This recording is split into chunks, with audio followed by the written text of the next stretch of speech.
Hello everyone and welcome back to another video from Finance and Crypto Guide.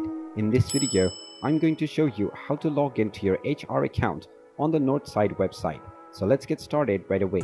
First of all, open up your web browser and then in the address bar type in northsideportal.ehr.com and press enter. This will now directly take you into the login portal for the Northside employee account. Now within the employee ID, go ahead and type in their user ID or the ID number that you have been given while creating your account, and then enter your account password underneath within the password box. You can then click on the submit button and you will be logged into your employee account on Northside right away.